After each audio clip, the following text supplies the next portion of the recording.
Baik, bismillah. Assalamualaikum warahmatullahi wabarakatuh. Alhamdulillahilladzi anzala sakinata fi qulubil mu'minin liyazdadu imanan ma'a imanihim.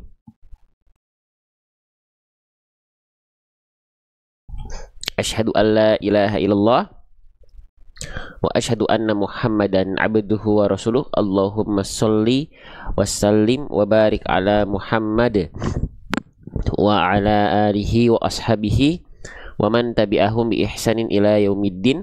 Rabbi shrah li sadri wa yassir li amri wahlul 'uqdatam min lisani yafqahu qawli. Raditu billahi rabba wa bil islami dina wa bi Muhammadin nabiyya wa rasula. Rabbi zidna ilman warzuqna fahman bi rahmatika ya arhamar rahimin. Allahumma faqihna fid din wa 'allimna at-ta'wil. Baik, selamat pagi teman-teman, sahabat-sahabat bedah tajwid sekalian, dimanapun teman-teman berada. Apa kabarnya? Semoga teman-teman semua tanpa terkecuali selalu dalam keadaan sehat walafiat dan tentunya tidak kurang suatu hal apapun. Alhamdulillah, pada kesempatan pagi hari ini kita bisa berjumpa lagi dalam rangka untuk sama-sama menyempurnakan bacaan Al-Quran kita, membaguskan ngaji kita agar bisa lebih sesuai dengan kaidah tajwid sebagaimana dahulu Rasulullah Muhammad Shallallahu Alaihi Wasallam melafalkan Al-Quran dari lisan beliau. Walaupun pada nyatanya pernyataan yang paling pas dan pernyataan yang paling tahu diri, tentu bacaan kita tidak akan pernah bisa sesempurna bacaan Rasulullah Shallallahu Alaihi Wasallam. Ya, namun minimal kita berikhtiar dengan maksimal untuk mendekatkan bacaan kita kepada bacaan Rasulullah Shallallahu Alaihi Wasallam. Sebelumnya, ya, mohon izin di sini saya Givari Putra izin untuk mendampingi dan membersamai dimanapun teman-teman sahabat-sahabat berada dalam rangka untuk berinteraksi dengan Al-Quran. Ya, seperti biasa kita akan bedah tajwid seperti biasa per huruf dulu, ya.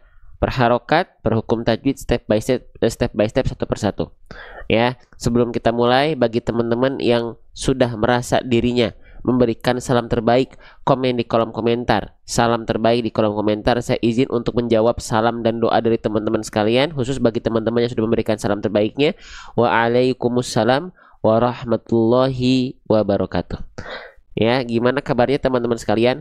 Semoga teman-teman sehat, ya, tidak kurang suatu hal apapun. Semangat serta spiritnya untuk selalu dekat dengan Quran, untuk selalu berinteraksi dengan Al-Quran tetap dijaga, ya, tetap sama atau bahkan ditingkatkan lagi. Sehat ya?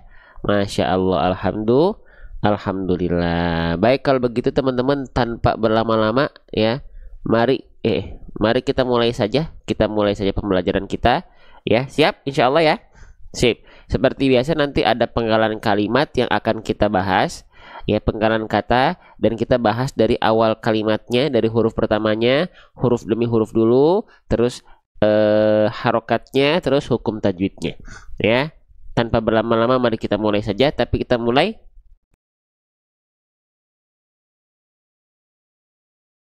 dari ta'awudz terlebih dahulu, ya. A'udzu billahi minasyaitonir rajim. Oke, kita mulai teman-teman sekalian. Nah, kalimatnya adalah ini. Ya, kalimatnya adalah ini. Kita nggak akan langsung baca, tapi kita langsung praktekkan, kita langsung belajar huruf demi huruf dari awal hurufnya. Yaitu huruf apa? Kita mulai dari huruf yang ini ya. Nah, oke. Bismillah, kita mulai teman-teman. Huruf yang saya barusan blok dengan warna hijau, kira-kira ini namanya huruf apa? Ada yang tahu? Ketika huruf ini belum berharokat, namanya adalah huruf fa. Ya, oke. Jadi nama aslinya ketika dia memang belum berharokat, sudah diiringi oleh vokal A, namanya adalah fa. Gitu ya. Nah, hal apa yang kita harus perhatikan ketika kita melafalkan huruf fa? Ada kesalahan yang tentu teman-teman mungkin sudah sangat tahu. Kesalahan yang sering kali terjadi ketika kita melafalkan huruf fa adalah apa? Dia tertukar dengan huruf P yang harusnya kita baca fafifu, tapi kita baca papipu. Maka ini kesalahan yang bukan main. Ini termasuk ke dalam kesalahan yang bisa jadi besar karena merubah huruf, ya, merubah makhraj. Nah, maka agar teman-teman melafalkan huruf fa-nya tidak tertukar dengan huruf pa, dengan huruf p, maka biasakan fahami konsepnya. Setiap huruf hijaiyah dari alif sampai ke huruf ya itu punya yang namanya makhraj, teman-teman. Makhraj itu apa? Makhraj itu titik keluar dari setiap huruf atau tempat keluarnya huruf. Jadi dia nggak dilafalkan dengan cara yang asal. Ya, nah caranya itu disebut dengan makhraj, tempat keluarnya huruf. Tempat keluarnya huruf. Nah, di mana tempat keluar dari huruf fa dilafalkan? Nah, kita cek sekarang. Kita coba kenalan sama huruf fa ya. Nih. Tuh. Jadi, setiap huruf hijaiyah itu punya yang namanya makhraj. Tuh ya. Kelihatan ya. Makhraj itu tadi apa? Makhraj itu artinya adalah tempat keluar. Makhraj itu tempat keluar. Maka huruf fa ya punya makhraj. Di mana makhraj huruf fa? Nah, kita cek pelan-pelan. Saya akan sebutkan istilahnya. Teman-teman nggak hafal istilahnya nggak apa-apa, tapi pahami konsepnya ya. Nah, huruf fa itu dilafalkan dari yang namanya batonus syafah. Batonus syafah itu apa? Batonus syafah itu artinya adalah perut bibir bawah. Diapain bang maksudnya itu? Wamin batonis syafah falfa ma'a tarafis sanayal musyrifah. Jadi apa? Ujung gigi sari atas kita sentuhkan dengan perut bibir bawah. Nah, maksudnya gimana bang? Nggak kebayang. Kita lihat langsung ke gambar ya, ilustrasi gambarnya. Perhatikan baik-baik. Nih, bagian yang saya tunjuk ini namanya adalah ujung gigi sari atas. Ini gigi sari atas. Nah, bagian ujungnya itu yang kita sentuhkan ke bibir bawah, tapi ke perut bibir bawah. Perut bibir bawah itu adalah bagian bibir bawah kita yang bukan yang luar yang kering, bukan yang ini, tapi bagian yang warna ungu di sini, ini yang disebut dengan perut bibir bawah bagian dalam area yang basahnya, ya, area yang basahnya teman-teman sekalian, oke, area yang basahnya, sehingga ketika kita praktekkan, perhatikan huruf fa, ketika kita praktekkan pelafalannya seperti ini, ya, lihat ya, fa, fi, fu. Jadi si ujung gigi sari atas kita itu disentuhkan ke bibir bawah bagian dalam. Perhatikan. Fa, fi, fu. Jadi nempelnya ke situ. Kalau teman-teman tepat melafalkan fa seperti ini, fa, fi, fu, atau seperti pada gambar di sini teman-teman perhatikan. Nah, ini ya. Nah, maka dia pasti akan mengalirkan nafas. Kalau sudah ompong gimana Ustadz? Lafalkan sesuai kemampuan. Ya. Kalau sudah misalnya ompong, giginya sudah beristirahat, ya gigi sari atasnya lafalkan sesuai kemampuan. Ya, sesuai kemampuan. Oke, jelas sampai sini teman-teman sekalian? Paham sampai sini? Nah, ya, kita lanjutkan kembali. Oke. Lanjut.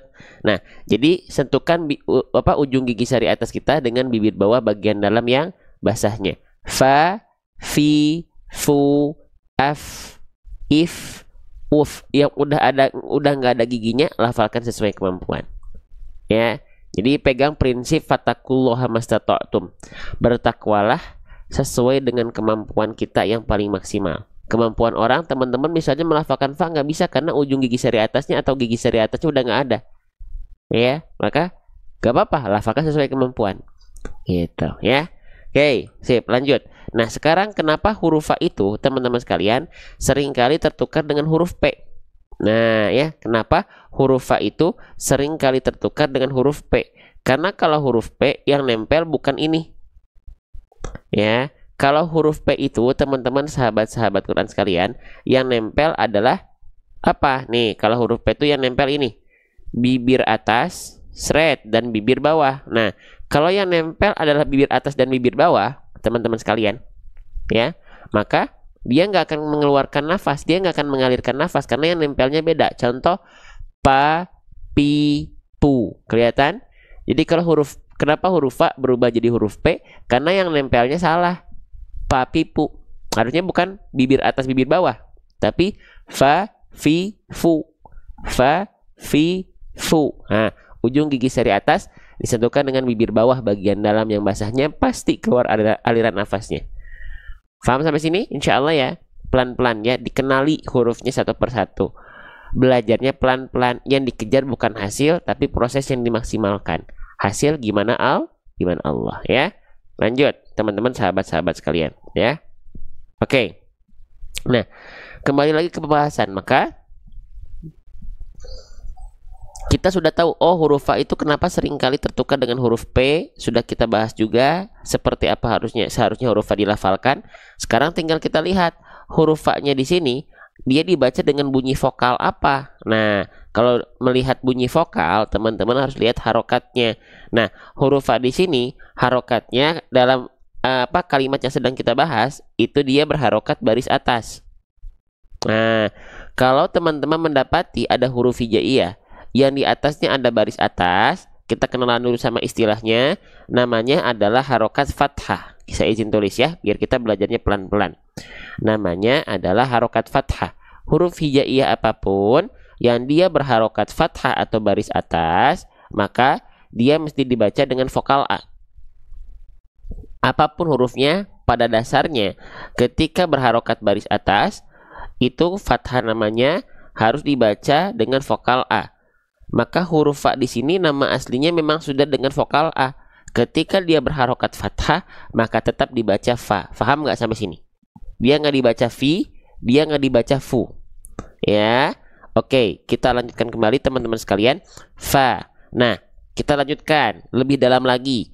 Kalau teman-teman mendapati ada huruf berharokat fathah, ya, keluar dengan bunyi vokal A, maka pastikan dia harus dibaca dengan keadaan karakter yang tipis. Nah, ini yang banyak orang kadang-kadang dia nggak perhatikan, sehingga pelafalan fathahnya itu kurang terjaga si kadar tebal tipisnya. Nah, kalau dia keluar dengan vokal A, tandanya dia huruf tipis atau huruf yang dibaca tipis. Bang, emang kalau dia termasuk ke dalam huruf yang memang punya karakter tebal, huruf yang karakternya tebal ketika dia berharokat fathah emang tidak keluar dengan bunyi vokal A? Jawabannya adalah tidak. Huruf tebal itu, bunyi vokal yang kita akan lafalkan akan terdengar seperti condong vokal O, seperti ya. Seperti vokal O. Contohnya misalnya apa ya? Contohnya apa teman-teman? Huruf apa? Huruf bod. Huruf bod. Kita nggak akan langsung ke contoh cara baca ya, karena kita belajarnya pelan-pelan. Jadi kalau teman-teman pengen langsung contoh cara baca, mohon maaf saya nggak bisa kasih bantu. Kita akan contohkan, bahkan kita zoom pelafalannya. Tapi sabar dalam belajar, ya. Lanjut. Nah, misalnya huruf dod. Huruf dod itu termasuk ke dalam huruf yang tebal. Ya. Ketika huruf dod berharokat fathah, dia tidak akan terdengar ghairil maghdubi alaihim waladda. Nggak akan vokal A. Karena dia termasuk ke dalam huruf yang tebal, dia akan terdengar seperti vokal O. Ghairil maghdubi alaihim waladdo. Bo. Contohnya misalnya huruf apa aja? Huruf sod, so, huruf bod, bo, huruf to, lo, kho, dan yang lainnya. Ya, jadi ketika kita melafalkan huruf tebal, karena dia karakternya tebal, pasti dia akan terdengar seperti vokal O. Tapi kalau dia hurufnya tipis, dia vokalnya adalah vokal A. Maka kalau saya bertanya teman-teman, berarti huruf A di sini dia termasuk ke dalam huruf yang dibaca tipis atau termasuk ke dalam huruf yang harus dibaca tebal? Ya, terima kasih kalau saya bertanya, teman-teman komen di kolom komentar, respon terima kasih, berarti hidup kelasnya, berarti hidup ya pembelajarannya. Ya, yang udah komen di kolom komentar. Tipis, keren ya. Maka huruf fa ini bukan huruf yang tebal, karena kita lihat ketika fa berharokat fathah yang keluar bunyi vokal A atau O. Vokal A atau seperti vokal O, vokal A kan? Nah, maka fa dibaca dengan keadaan tipis. Oke, sekarang prakteknya. Nah, perhatikan. Bang, bagaimana caranya agar vokal A yang tadi kita maksud itu dia tipis pelafalannya? Nah, sering kali kita analogikan dengan cara apa? Kita analogikan dengan cara BMSS. Apa itu BMSS? BM artinya buka mulut. Ya, SS artinya sedikit senyum. Jadi kalau kita melafalkan ada huruf berharokat fathah keluar dengan vokal A, maka kan dia harus tipis. Maka caranya kita analogikan buka mulutnya, tapi bukan hanya sekedar buka mulutnya disertai dengan senyuman. Senyumannya senyuman tipis-tipis aja. Contoh, perhatikan baik-baik. Perhatikan, bukan hanya buka mulut seperti ini. Fa, fa. Tidak, tapi fa, fa, fa, bukan fa, fa, fa. Beda sama fa. Ya, jadi bukan sa, tapi sa, bukan za, tapi za. Ya, jadi kita analogikan huruf yang vokal A karena dia harus dibaca tipis, buka mulutnya ada senyum sedikit. Fa, fa, bukan ba, tapi ba. Ya, oke. Sip, seperti itu teman-teman sekalian. Nah, Bang, kenapa dengan kita senyum itu kok terdengar bisa lebih tipis? Karena biasanya secara otomatis kalau kita agak senyum, lidah kita itu akan lebih rileks dan aula atau rongga mulut kita akan lebih terbuka. Maka itu yang membuat huruf tipis terdengar lebih tipis apabila kita senyumin sedikit. Tapi yang harus teman-teman perhatikan adalah jangan sampai terlalu tersenyum. Karena khawatir apa? Bunyi vokal yang keluar bukan vokal A lagi, tapi jadi vokal E. B, nggak, tapi tetap vokalnya A, ba, ta, sa. Paham sampai sini insya Allah? Jelas sampai sini insya Allah? Lanjut ya teman-teman sekalian. Oke. Nah, kita lanjutkan kembali. Nah, ya, kita lanjutkan. Fa, fa, fa, fa. Oke, sip. Kita lanjutkan. Jadi jangan sampai dibaca fa, tapi fa. Nah, nggak apa-apa huruf demi huruf. Bang, kalau begini lama lancarnya dong, Bang. Nah, makanya banyak orang itu dia pengen belajar baca Quran itu pengen asal cepet. Jadinya nggak nempel pembahasannya karena pengen instan. Nggak apa-apa, pelan-pelan. Progres teman-teman bisa melafalkan huruf demi huruf itu udah progres yang luar biasa. Ya. Nah, makanya hari ini jangan sampai teman-teman yang dikejar itu lancar tapi bacaannya hurufnya ketukar-tukar. Ya. Oke? Sip. Kita lanjutkan kembali teman-teman sahabat-sahabat sekalian ya. Nah, sekarang kita lanjut ke huruf berikutnya ya, yang sudah bantu share, yang sudah bantu tap-tap layar tanpa saya minta ya, di pojok kanan bawah ada yang posting ulang. Nah, itu kan bentuk-bentuk support itu. Itu dia pengen konten-konten ngaji itu ada di TikTok, bukan cuma dinikmati sendiri. Nah, itu orang-orang yang udah ikut syiar dakwah Quran kita juga berarti ya, bukan cuma saya sendiri berarti ya. Oke, lanjut. Nah, ini namanya adalah huruf mim. Ketika dia belum berharokat, yang saya blok dengan warna hijau, namanya, kalau saya tanya ini huruf apa, jangan bilang huruf ma. Ini namanya adalah huruf mim. Nah, untuk huruf mim ini insya Allah mudah untuk kita pelajari. Makhraj atau tempat keluar dari huruf mim itu nggak perlu panjang lebar, tapi mim dilafalkan sama seperti huruf M pada abjad alfabet. Udah, gampang kan? Gampang. Ya, nah contoh seperti apa huruf mim dilafalkan? Cukup kita lafalkan huruf M pada abjad alfabet, beres. Yaitu dengan cara menyentuhkan bibir atas bibir bawah, beres. Ma, mi, mu, am. Tapi hati-hati ketika teman-teman melafalkan huruf mim, jangan sampai bibirnya terlalu dilipat. Ma, mi, mu, am. Biasa aja. Bibir atas, bibir bawah sentuhkan dengan normal, natural, ma, mi, mu, beres. Itu adalah huruf mim. Ya, jelas sampai sini insya Allah ya. Sip, kita lanjutkan kembali ya. Nah, huruf mim sudah kita ketahui seperti apa dia dilafalkan ya. Lalu kita lihat harokatnya apa, tinggal lihat harokatnya. Konsepnya sama, kalau ada baris atas namanya fathah, kalau keluar dengan vokal A berarti dia tipis, kalau dia seperti vokal O berarti dia tebal. Ya udah, huruf mim ketika berharokat baris atas kan nggak dibaca ma, dibaca mo. Kalau mo dia tebal, kalau ma dia tipis. Tentu dibaca dengan vokal A. Terima kasih yang sudah merespon di kolom komentar ya. Terima kasih yang udah aktif. Makasih banyak. Jadi saya nggak ngomong sendiri ya. Lanjut, maka dia dibaca ma. Kalau dia keluar dengan vokal A, berarti dia huruf yang tipis. Ya, teman-teman sekalian, berarti dia termasuk ke dalam huruf yang karakter pelafalannya tipis. Maka kalau tipis jangan lupa apa? Jangan lupa tadi BMSS, buka mulutnya, senyum sedikit. Ya, sedikit senyum. Oke? Contohnya begini, perhatikan. Ya, jadi fama, fa dengan mim sama pelafalannya. Fama, fama, fama, tipis dua-duanya. Buka mulut sedikit senyum, jangan sampai fama. Enggak, bukan fama, enggak, tapi fama, lidahnya rileks, aula mulutnya atau rongga mulutnya terbuka. Kita analogikan dengan sedikit senyum. Fama, bukan a, ya. sa, bukan so. Nah, ini yang saya sampaikan. Biar apa? Biar kita memperhatikan huruf kita. Gitu loh. Ya, diperhatikan hurufnya. Oke, jangan asal lewat. Ya, bacanya. Oke. Lanjut lagi. Fama, tipiskan huruf fa, tipiskan huruf mim karena dia ketika berharokat fathah vokalnya vokal a yang keluar. Ya, jelaskan tipisnya. Fama. Nah, selanjutnya huruf mimnya tadi kan sudah kita pelajari bareng-bareng ya.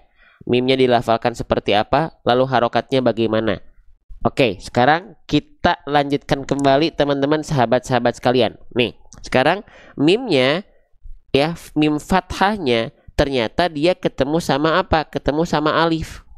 Nah, kalau ada huruf berharokat fathah lalu berjumpa dengan huruf seperti ini namanya adalah alif, maka dia nggak cuma dibaca satu harokat, bukan dibaca satu ketukan aja, tapi dia dibaca harus dua harokat. Ada yang menyebutkan satu alif sama aja, dua harokat itu sama dengan satu alif, empat harokat sama dengan dua alif gitu ya. Oke, maka dua harokat dia dibaca. Kalau kita pengen tahu buat menambah wawasan, apa nama hukum tajwidnya? Nama hukum tajwidnya adalah mad tabi'i, atau boleh kita sebut dengan mad asli. Nah, gitu ya. Boleh kita sebut dengan mad tabi'i atau boleh juga kita sebut dengan mad asli. Nah, gitu ya. Oke ya. Nah, maka mad tabi'i itu adalah salah satu hukum tajwid paling banyak yang akan sering kali kita temui ketika kita baca Al-Quran. Ya, salah satu hukum tajwid yang akan sering kali kita temui ketika kita baca Al-Quran. Maka kita kenalan keadaan dasar dari mad tabi'i itu apa aja. Apakah cuman fathah ketemu alif saja? Ternyata jawabannya adalah tidak. Tapi mad tabi'i itu ada 3 keadaan dasar. Yang pertama fathah ketemu alif tentu ya, yang seperti contoh dalam ayat. Dua lagi apa? Dua lagi adalah dhammah ketemu wawu sukun. Yang ketiga adalah kasroh ketemu ya sukun. Berarti ada 3 keadaan. Kalau ada huruf berharokat dhammah pasangannya wawu sukun, itu bagian dari mad tabi'i. Kalau ada huruf berharokat kasroh, maka apabila berjumpa dengan ya sukun, maka dia mad tabi'i. Jelas sampai sini? Ya. Nah, sekarang baru ke praktek baca. Dua harokat itu bang segimana sih? Nah, saya pengen nanya dulu. Siapa di antara teman-teman yang melafalkan hukum tajwid mad tabi'i yang seharusnya kadar panjangnya cukup 2 harokat? Teman-teman ini kadang-kadang kepanjangan lebih dari 2 harokat atau kecepatan kurang dari 2 harokat. Yang masih ada seperti itu boleh komen saya SAYA di kolom komentar, tolong respon pertanyaan saya. Kalau ada yang seperti itu, masih kepanjangan, masih kependekan, komen cukup SAYA di kolom komentar. Kalau malas ngetik, di bagian sini sudah kami sematkan tulisan saya. Ya, silakan diklik, lalu drop di kolom komentar. Saya ada. Nah, ternyata masih banyak yang melafalkan mad tabi'i terlalu panjang atau terlalu pendek, nggak konsisten di 2 harokat. Maka seperti apa 2 harokat itu biar kita bisa konsisten? Terkhusus buat teman-teman yang baru belajar, mungkin ada yang mu'alaf juga.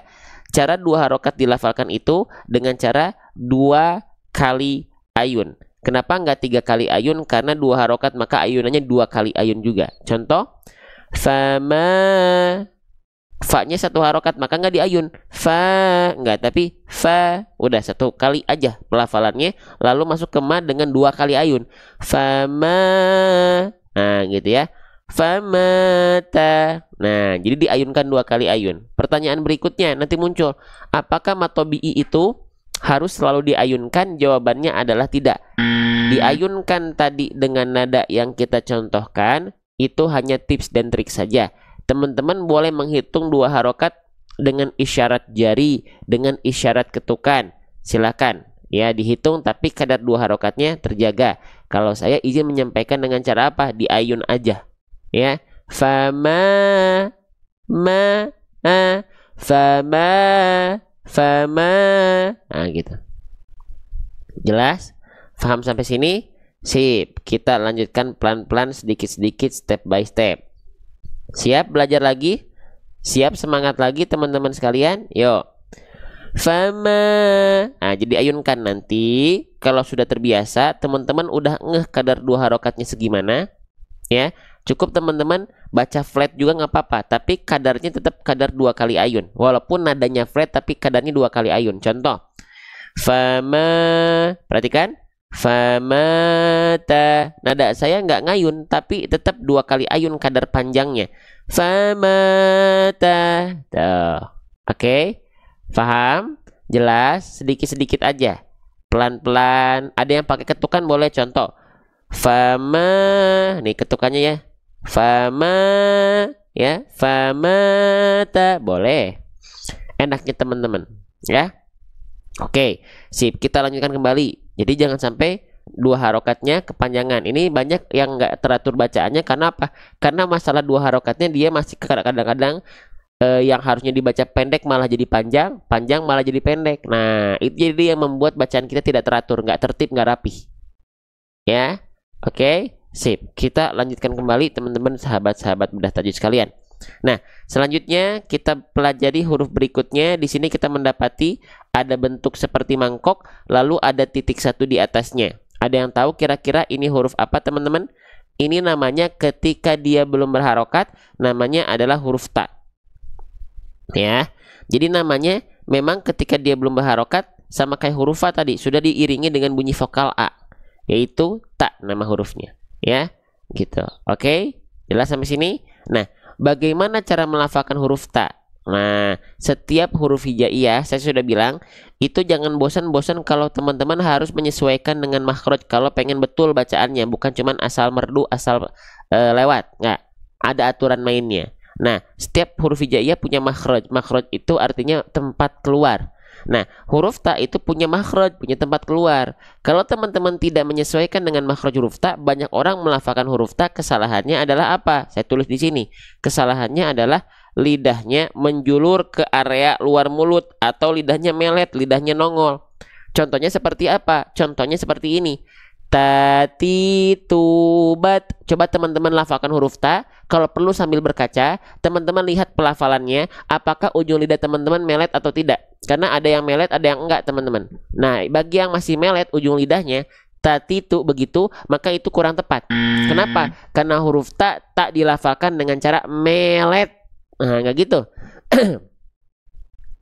Ya, tidak dilafalkan tati tu. Karena jujur, biasanya orang melafalkan huruf ta, kalau dia nggak sadar, dia nggak fokus sama pelafalannya, ujung lidahnya nongol. Ujung lidahnya keluar. Ta, ti, tu. Maka sekali lagi saya tekankan, itu keliru. Ya. Oke. Lantas seharusnya seperti apa huruf ta dilafalkan? Nah. Oke. Seharusnya huruf ta itu dilafalkan punya aturan. Nggak boleh lidahnya keluar area mulut, ke menjulur ke area luar mulut. Ya. Oke, lantas seperti apa huruf ta dilafalkan? Yuk kita belajar pakai buku saya sendiri, namanya buku Seru Hijaiyah. Ini kemarin kita belajar nun bersukun, sekarang kita coba belajar huruf ta ya. Kita coba pelajari huruf ta. Nih, di buku saya kita jelaskan setiap huruf hijaiyah itu punya yang namanya makhraj. Makhraj itu apa? Makhraj itu artinya adalah tempat keluar. Di mana makhraj huruf ta? Di mana tempat keluar huruf ta?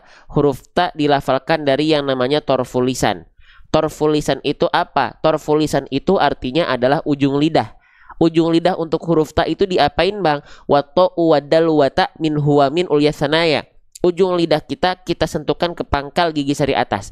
Bang, saya belum kebayang ujung lidah nempel ke pangkal gigi sari atas itu seperti apa? Oke, kita lihat dari segi gambar di buku kita. Perhatikan bagian titik berwarna putih.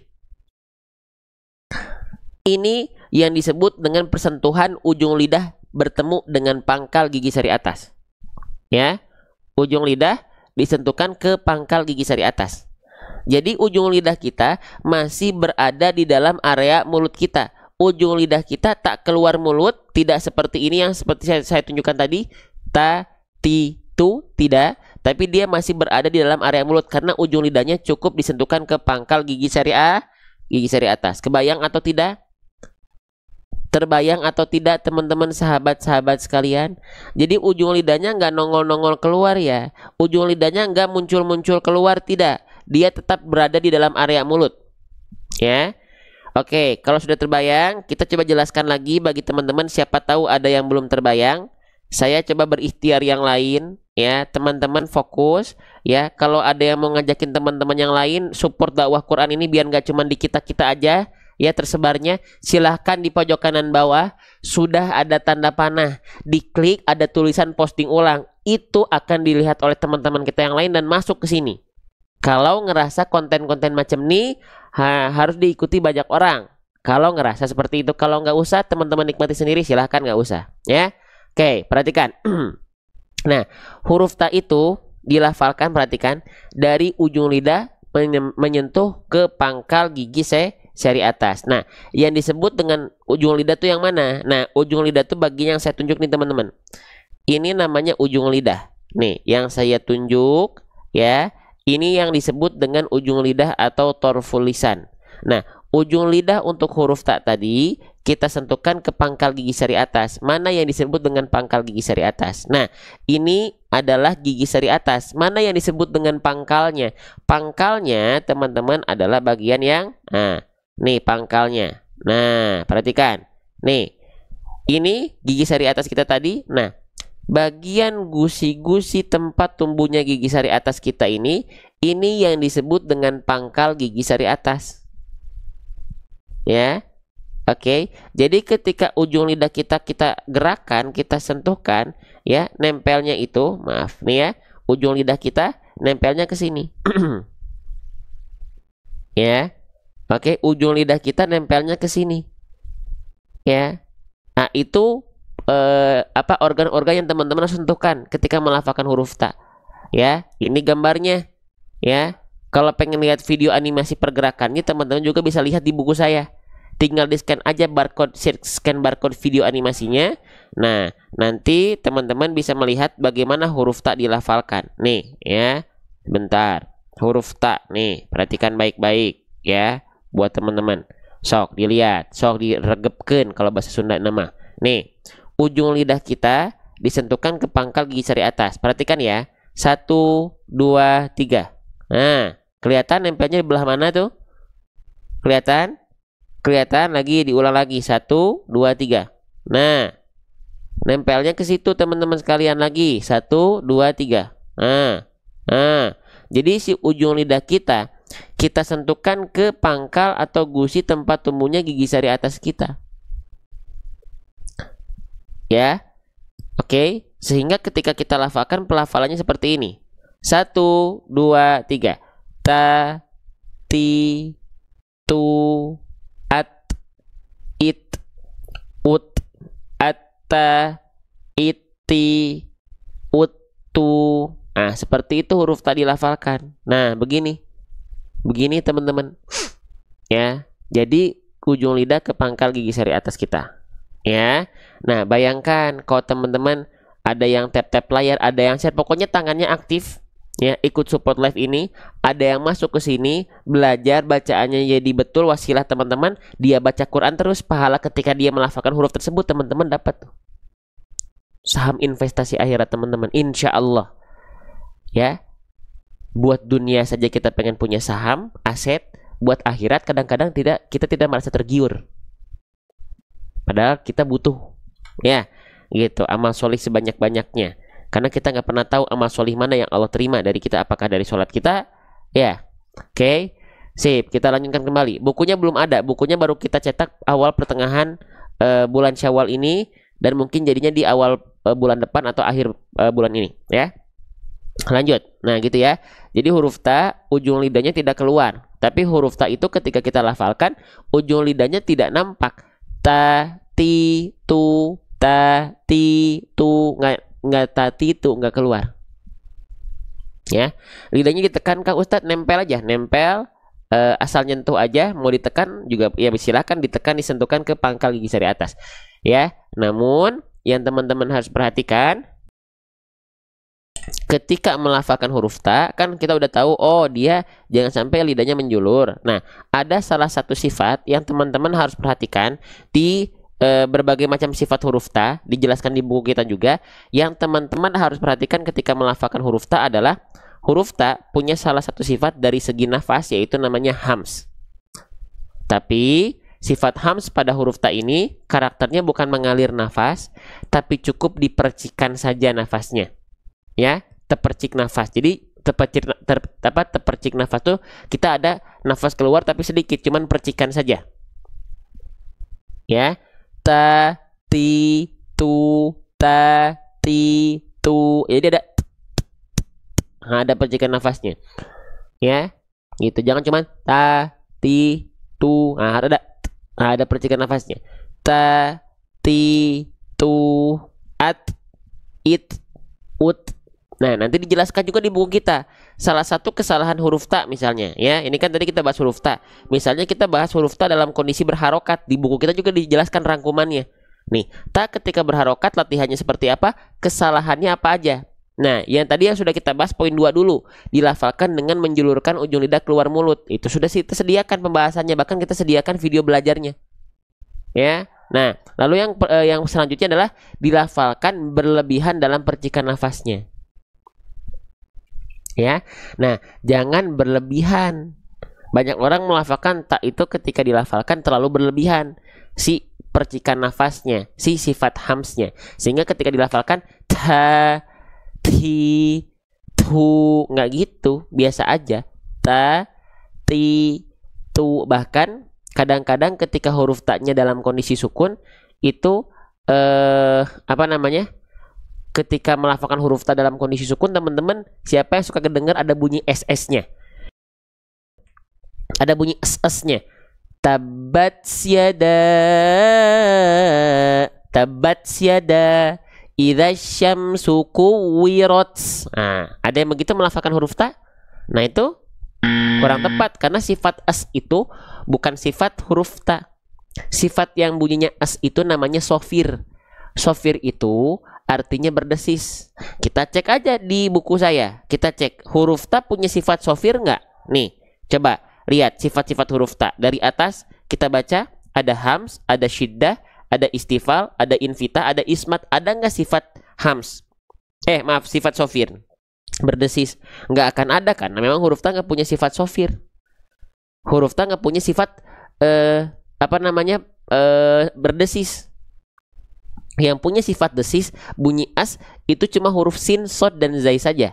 Sa, so. Kalau huruf zai dia nggak keluar nafas, jadi sisanya tajam. Za. Udah cuma 3 huruf itu yang punya sifat sofir. Huruf ta jangan ngaku-ngaku. Gitu, jangan ngambil sifat huruf yang lain yang nggak punya sifat sofir dia. Maka ketika kita lafalkan huruf ta di sini yang sampai dibaca ta, ti, tu. Ada yang baca kayak huruf C misalnya, jangan ya. Jangan teman-teman sekalian. Ya. Oke, lanjut lagi ya. Teman-teman senang belajar seperti ini nggak? Di sini mah kita belajarnya yang kita kejar bukan masalah hasil. Bukan masalah banyak, bukan masalah cepet-cepetan. Tapi memaknai pelafalan huruf yang kita lafalkan, ya, dan bukan hanya sekedar asal lancar. Karena banyak yang hari ini bacanya lancar, ketika ikut kelas tahsin, yang dikoreksi bukan bacaan lancarnya dulu, tapi apa? Hurufnya dulu pasti. Karena esensi dari baca Quran itu nggak bisa dilewat huruf tuh. Huruf salah, bacaan teman-teman bisa menjadi salah besar. Ya, oke, sok pelan-pelan, ya. Fama. Nah, sekarang huruf ta-nya kita ada percikan nafas, cuman vokalnya vokal apa huruf ta-nya? Tinggal kita lihat harokatnya. Sret, sama semuanya dari huruf awal tadi fa, mim, lalu huruf ta, semuanya vokalnya vokal A. Ya udah konsepnya sama. Kalau huruf berharokat fathah keluar dengan bunyi vokal A, maka jangan lupa tipis ya pelafalannya. Itu yang ingin saya selalu ingatkan. Jangan bosan kalau saya ingin ingatkan. Tipis kalau vokal A tipis ya. Dengan cara apa? Menipiskan vokal A-nya.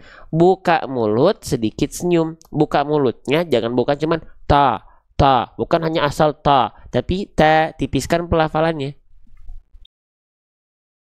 Tipiskan pelafalannya. Ta, bukan to, enggak, tapi ta. Lidahnya rileks, aula mulut buka, analoginya buka mulut sedikit senyum. Ta. Ya. Faham? Jelas? Nah, sudah ya. Kita lanjutkan. Jadi cukup dibaca famata. Pak Ustadz, kalau ada Allahu Akbar keluar suara S boleh tidak? Tidak. Karena nggak ada huruf S, nggak ada huruf sin kan? Allahu Akbar. Maksudnya Akbar. Nggak. Cukup percikan nafas sama kayak huruf ta tadi. Allahu Ak. Nggak ada S. Nafas. Allahu Akbar. Nah gitu. Oke, sip, lanjut. Famata. Ini juga sama, ada percikan nafasnya, tipiskan pelafalannya karena vokal A, B, M, S, S, buka mulut sedikit senyum. Famata. Allahu Akbar, ya. Sok, belajarnya pelan-pelan, sedikit-sedikit, difahami satu-satu, bukan hanya asal cepet, asal lancar. Lanjut, ya. Gitu, jangan asam mukanya Ustaz, harus sedikit relax, betul. Relax aja, ngaji itu relax. Pelan-pelan, nggak susah ngaji itu, relax, ya. Kalem gitu ya. Sip, lanjut. Nah, huruf ta sudah, huruf fa, huruf mim, huruf ta sudah kita bahas semua insya Allah. Nah, sekarang kita masuk ke huruf berikutnya. Saya tandai dengan oval warna biru ya. Nih, teman-teman, selanjutnya ada yang tahu ini huruf apa? Warnanya warna hijau, saya tandai dengan warna oval biru. Ini namanya huruf apa? Harus tahu nama aslinya. Ini jangan sebut huruf na, karena kalau saya nanya ini huruf apa, masih ada yang jawab ini huruf na. Enggak, tidak ada huruf hijaiyah yang namanya huruf na. Sekali lagi saya tekankan, tidak ada huruf hijaiyah yang namanya huruf na. Ini namanya adalah huruf nun. Bagaimana cara melafalkan huruf nun? Bagaimana makhraj huruf nun? Ingat, setiap huruf hijaiyah punya makhraj. Nah, untuk huruf nun ini makhrajnya simpel, sama kayak huruf N. N, alfabet N sehari-hari kita. Seperti selayaknya kita bilang nasi, ya, makan. Nah, udah itu huruf nun. Ya, cuman yang harus kita perhatikan adalah nun di sini dibaca dengan bunyi vokal A, bunyi vokal I, bunyi vokal U. Nah, jawabannya adalah lihat harokatnya apa. Nah, ternyata huruf nunnya bukan berharokat, tapi dia dalam kondisi ada tanda petik di atas huruf nunnya. Nah, kenalan pelan-pelan. Kalau kita mendapati ada huruf hijaiyah yang di atas hurufnya ada tanda petik macam ini namanya dalam istilah tajwid namanya adalah tanda sakinah atau tanda sukun. Kalau di kita sering disebut dengan tanda mati. Betul atau tidak? Makanya ada yang bilang nun mati. Boleh nggak disebut dengan nun mati? Sah-sah saja asal cara bacanya betul. Nun mati, boleh. Ya, maka Bang, kalau dia nunnya bukan dalam kondisi berharokat tapi dalam kondisi sukun atau mati, maka nunnya dibaca naninu enggak? Enggak, karena kalau naninu dia berarti huruf hidup, huruf yang berharokat. Nah, sedangkan nun di sini mati, maka dia dibaca dengan bunyi matinya. Bunyi mati dari huruf hijaiyah cukup dilafalkan dengan bunyi konsonan dari huruf tersebut. Bunyi konsonan dari huruf nun apa? Bunyi konsonan dari huruf nun adalah an. Udah. Nah, ini dasarnya dulu pelan-pelan. Kita nggak akan langsung ke hukum tajwid, mohon maaf. Kenapa? Karena huruf dulu. Salah di hukum tajwid yang harusnya kita samarkan, kita dengungkan, kita kita balik bacaannya, atau kita lebur, nggak kita baca begitu, itu salah, tapi tidak merubah makna ayat. Tapi kalau tertukar huruf, tertukar menjadi huruf yang lain, salah harokat, tertukar menjadi harokat yang lain, salahnya salah besar karena merubah makna. Gitu. Makanya kalau teman-teman baca, ya, ketika baca Al-Quran atau mungkin baca kitab kan nggak pakai ikhfa, idgham, izhar, nggak pakai. Karena kalau dibaca tetap, ketika ikhfa tetap dibaca jelas. Kenapa? Karena itu tidak merubah makna. Tapi kalau tertukar huruf maknanya berubah. Ya, sepenting itu belajar huruf. Ya, lanjut. Nah, maka di sini fama ta ditambah an jadinya apa? Famatan. Betul nggak? Famatan. Tadi huruf ta udah kita bahas. Fama, fa, ma, ta dan ditambah an jadinya apa? Famatan. Nih buat teman-teman, nih lihat di sini maknya kenapa ditulis dua a-nya? Karena kan tadi udah kita bahas mak di sini dua harokat. Disesuaikan buat teman-teman yang mungkin ada yang baru ada yang mualaf, ada yang baru belajar. Nih, sok belajar pelan-pelan. Kita bahas kaidah, nanti ada fitur yang menarik buat teman-teman bisa nikmati dalam belajar. Tapi kaidah tetap harus dipelajari. Ya, famatan. Nah, gitu. Paham? Jelas? Sip. Nah, itu huruf nun ya. Nun sukunnya insya Allah sudah kita bahas. Ketika sukun dia dibaca seperti apa, sudah kita bahas. Nah, sekarang saya izin sembunyikan dulu nun sukunnya, seret. Ya, nih, kita sembunyikan dulu, nanti kita panggil lagi. Sekarang fokus ke huruf berikutnya. Nah, ini udah kita bahas tadi. Ya enggak? Ini udah kita bahas tadi. Ini namanya huruf, ini namanya adalah huruf fa. Saya tandai dengan oval merah. Huruf fa udah kita bahas ya tadi ya. Jadi sekali lagi, huruf fa jangan sampai tertukar dengan huruf P. Kalau huruf P yang nempel bibir atas bibir bawah, saya singkat aja karena udah kita bahas tadi. Nih, pa, pipu yang suka melafalkan fa jadi P, yang nempel fa itu bukan bibir atas bibir bawah. papipu. Kalau bibir yang nempel jadinya huruf P. Papipu, papipu. Tidak. Tapi huruf fa itu saya ingatkan sedikit lagi ya, maaf, pakai buku modul saya yang lama aja. Nih, huruf fa itu bukan bibir atas bibir bawah yang nempel, bukan. Tapi yang nempel adalah bagian ini. Nih, ujung gigi sari atas kita disentuhkan dengan bibir bawah bagian dalam yang basahnya. Ya, oke, jelas? Nih, maka ketika kita lafalkan, lihat. Nah, fa. Nah, dia ketika nempelnya tepat, dia harus mengalir nafas. Fa, fi, fu, af. Kalau yang nempel bibir atas bibir bawah gak akan keluar nafas. Nggak up tuh, nggak, harusnya f gitu. Paham? Yang jelas, yang paham, respon pertanyaan saya, paham atau tidak, boleh komen FAHAM di kolom komentar. Yang malas ngetik, nanti di bagian sini ada tulisan paham, diklik aja, langsung di drop di kolom komentar. Paham? Jelas? Alhamdulillah. Lanjut. Nah, jadi ujung gigi sari atas kita sentuhkan dengan bibir bawah bagian dalam yang basahnya di sini. Fa, fi, fu, baf. Oke, jelas ya? Masya Allah. Oke, baik. Kita lanjutkan kembali. Jadi huruf fa dilafalkan seperti itu, insya Allah mudah ya. Nah, huruf fa-nya tinggal dilihat harokatnya apa. Harokatnya harokat baris atas, Bang. Ya udah, berarti kalau ada huruf yang berharokat baris atas, sama konsepnya ya. Kalau dia vokal A, tipiskan pelafalannya, buka mulutnya sedikit senyum. Jangan dibaca fo, tapi fa,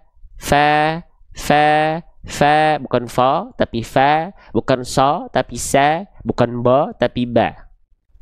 Allahu Akbar. Pelan-pelan, step by step, sedikit-sedikit. Bismillah. Allah akan tuntun kita untuk terus dekat sama Quran. Hasil gimana Allah? Proses kita yang berikhtiar. Ya. Oke, lanjut lagi. Fama, tanfa. Nah, sekarang baru kita panggil lagi. Tadi kan sebelumnya kita bahas nun sukun. Dibaca dengan bunyi konsonan an kan? Nah, kita balikin lagi dulu bacaan dasarnya. Oke, berarti kan gini bacanya ya. Fama, tanfa. Betul nggak gitu? Kalau nggak pakai hukum tajwid, kita belum bahas hukum tajwid yang dasarnya dulu. Biar teman-teman yang baru belajar atau ada yang mu'alaf bisa ngikut dasarnya dulu.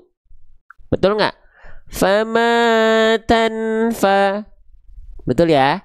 Betul dong. Aha, baik. Nah, sekarang kalau dibaca gitu betul nggak? Betul. Tapi belum sempurna. Kenapa? Karena ada kaidah hukum tajwid yang belum kita tunaikan.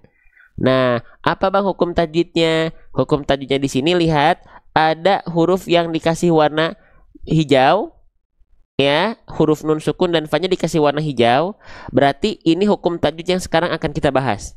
Ada hukum tajwid apa di sini? Kita tulis nama hukum tajwidnya adalah ikhfa hakiki. Kita tulis boleh.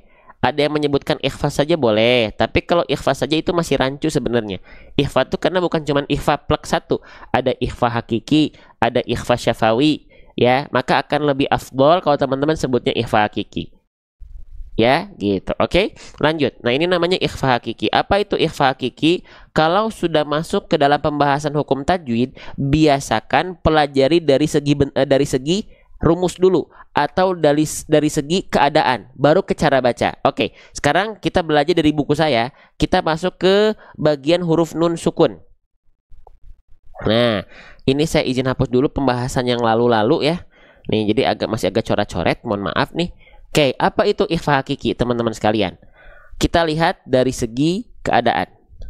Ya. Nah, ikhfa hakiki nanti ada dua kolom ya. Ada kolom 1 plus kolom 2. Maksudnya gimana? Kolom 1 berjumpa dengan kolom kedua. Nah, di kolom 1 ada nun sukun atau tanwin. Maksudnya gimana, Bang? Kalau ada huruf nun sukun atau huruf yang berharokat an, in, un, tanwin berjumpa dengan salah satu dari huruf di kolom kedua, maka itu hukum tajwidnya ikhfa hakiki. Paham? Jelas? Kalau ada nun sukun atau tanwin ya berjumpa dengan salah satu dari 15 huruf ikhfa ini ya, maka itu hukum tajwidnya adalah ikhfa hakiki. Oke? Ini rumusnya. Bang, berarti 15 huruf ikhfa banyak banget ya, Bang? Iya. Bagaimana cara menghafalkan huruf-huruf ikhfa hakiki? Teman-teman tinggal cari, searching, sok cari. Ya, sudah banyak metode menghafal huruf-huruf ikhfa.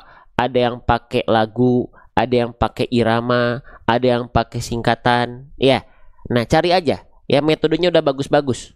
Gitu. Dicari bagaimana cara menghafalkan huruf-huruf ikhfa. Di sini saya izin bantu secara konsep awal. Paham?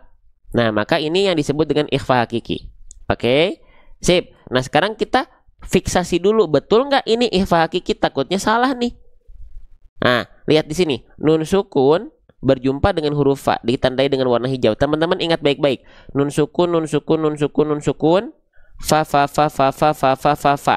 Oke, sekarang kita lihat di kolom pertama ada nggak nun sukun? Belajarnya pelan-pelan. Ada nggak nun sukun? Ada bang, mana? Nih nun sukun, tandain rame-rame. Lalu di kolom kedua ada nggak ketemu sama huruf fa katanya? Ada nggak huruf fa di sini?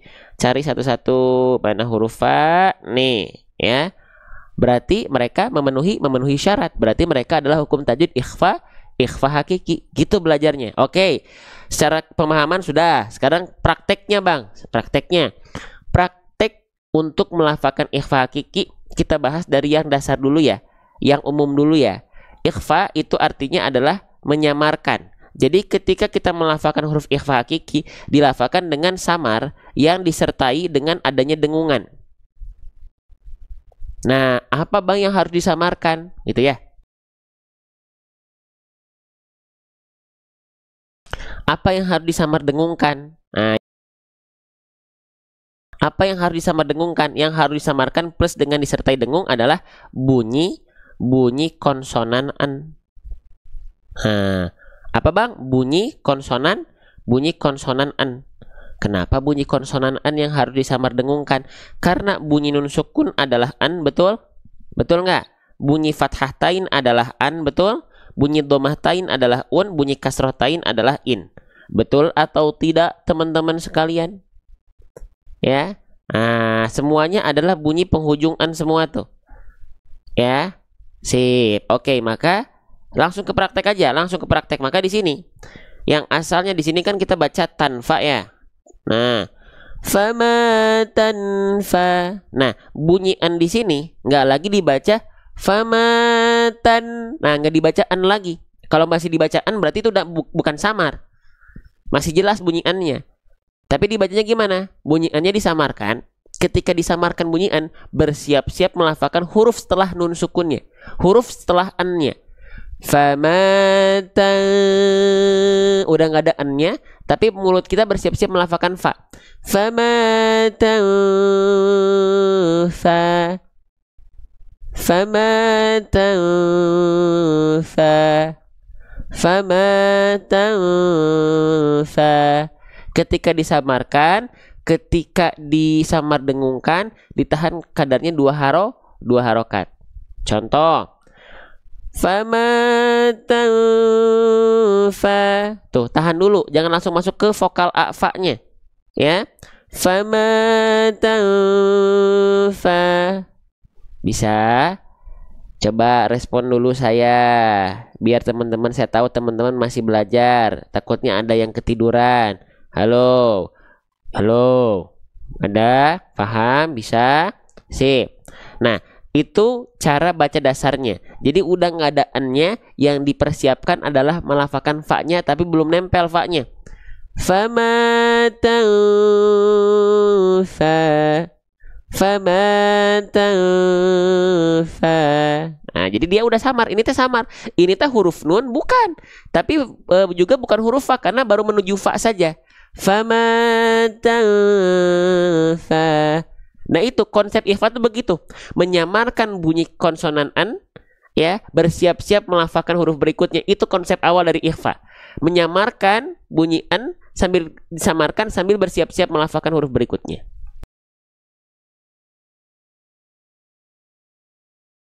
Jelas? Faham? Sampai sini? Masya Allah. Sip, lanjutin lagi ya. Sip, pelan-pelan, step by step. Oke. Nah, sekarang kita udah tahu, oh dia disamarkan, ya, lalu ditahan dua harokat, ya, baru masuk ke fa-nya sambil bersiap-siap melafalkan huruf fa-nya ketika samar. Sekarang yang ingin saya tekankan teman-teman sekalian, Ya, siapa di antara teman-teman yang masih menganggap semua ketika ikhfa hakiki itu bunyinya dipukul rata semuanya harus eng? Komen di kolom komentar kalau ada komen saya. Jujur. Jujur, yang tadi bilang tang tang tang tang, siapa yang menganggap ikhfa itu dibaca harus sama semua eng? Komen. Komen. Yang masih saya komen saya, ya, yang tidak boleh komen tidak. Ayo. Nah, soalnya tadi banyak saya lihat komen tang tang tang. Nah, berarti masih banyak yang menganggap ikhfa itu eng. Jawabannya adalah tidak semua. Seluruh ikhfa itu dibaca plek ketiplek jadi bunyi seperti eng. Nah, lah kok enggak bang? Nah, kalau dibaca eng gimana? Salah enggak? Tergantung hurufnya. Kalau dia huruf tertentu dia dibaca eng, ternyata tidak, maka itu tidak sempurna. Mau kita bahas atau tidak? Yang mau dibahas boleh komen mau. Sebelum saya bahas, saya pengen minum dulu teman-teman. Sok, bahas gak nih? Saya sambil minum ya. Izin ya. Bismillahirrahmanirrahim.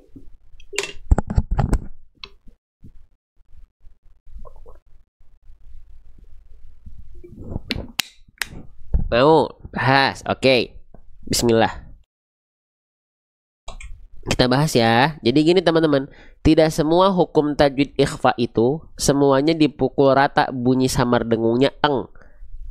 Ya, kita bahas. Bismillah. Ya, bermohon sama Allah, ya, ikhtiar kita itu jadikan sebagai bentuk penghambaan di hadapan Allah, bukan sebagai untuk salah satunya faktor teman-teman bisa itu bukan karena ikhtiar teman-teman saja, tapi izin Allah. Ikhtiar kita itu jadikanlah sebagai niatan amal solih untuk cari perhatiannya Allah, bukan untuk mencari hasil semata-mata hasil saja ya. Perhatikan, hasil mah dari Allah, bukan dari semata-mata ikhtiar kita. Jadi jangan sampai sombong kita. Kita bisa bukan karena saya udah latihan 5 tahun, saya belajar di sini, saya belajar, enggak. Izin Allah. Teman-teman belajar dimanapun ketika Allah sudah kehendaki teman-teman paham, teman-teman bisa, teman-teman bisa. Udah. Ya. Perhatikan. Nah, jadi ketika kita mendapati hukum tajwid ikhfa hakiki, ya, yang dia dibaca samar dengungnya mendekati bunyi samar dengung eng, ya. Oke, samar dengung eng itu di antara 15 huruf ini, teman-teman. Bentar ya. Aduh. Di antara 15 huruf ini cuman 2 huruf. Cuman 2 huruf. Yaitu huruf apa? Hanya apabila ketika nun bersukun atau tanwin berjumpa dengan qaf dan kaf saja. Selain itu nggak ada. Nggak dibaca mendekati eng. Jadi kalau secara kaidah, ya, ikhfa itu dipecah menjadi 3. Ada ikhfa aqrab atau ikhfa a'la, ada ikhfa wusta atau ausat, ada ikhfa ab'ad atau adna. Tapi saya izin di sini kita pecah menjadi 2 bagian buat teman-teman khususnya yang baru belajar. Kita nggak usah hafalkan 3-tiganya, tapi kita pecah dulu menjadi 2 bagian besar saja. Apa itu? Ada yang dia mendekati bunyi samar dengung eng, ada yang dia menjauhi atau tidak mendekati samar dengung eng. Oke, secara kaidah dibagi 3, tapi kita bahas pecah dulu menjadi 2 bagian besar. Ada yang mendekati samar dengung eng, ya, ada yang tidak mendekati samar dengung eng. Paham?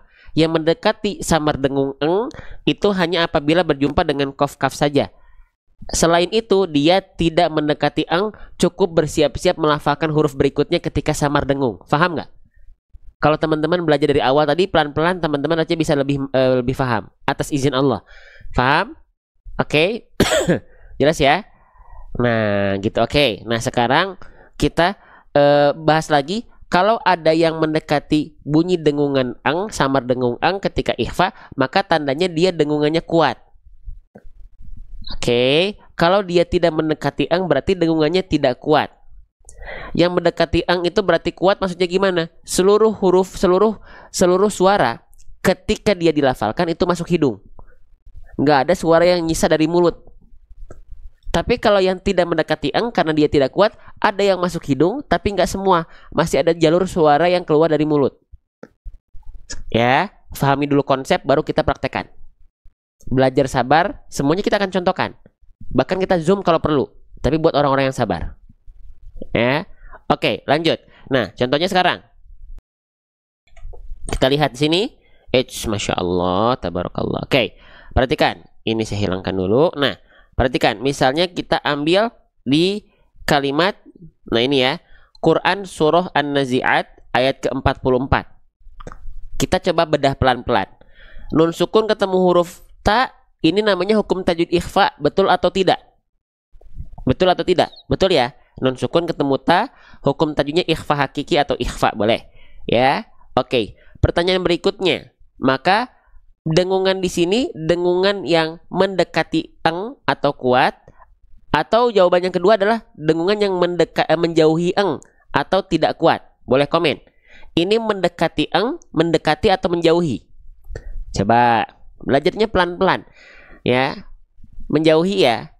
Kenapa dia tidak mendekati? Karena hurufnya tak, yang mendekati eng itu hanya huruf qaf dan huruf kaf. Ingat? Sudah kita bahas tadi, yang dia dibaca eng, ya, mendekati eng hanya dua huruf saja, qaf dan kaf. Sedangkan yang tadi kita temui adalah huruf ta. Berarti menjauhi eng. Oke? Ya, menjauhi eng. Nah, maka mana bacaan yang menjauhi eng? Siap kuis ya? Kuis dulu biar teman-teman berpikirnya lebih effort. Gimana tuh ya? Siap. Nih, mana yang tepat? Jawaban 1 atau jawaban 2? Jawaban 1. Mutahaha. Mutahaha. Yang kedua, muntahaha. Muntahaha.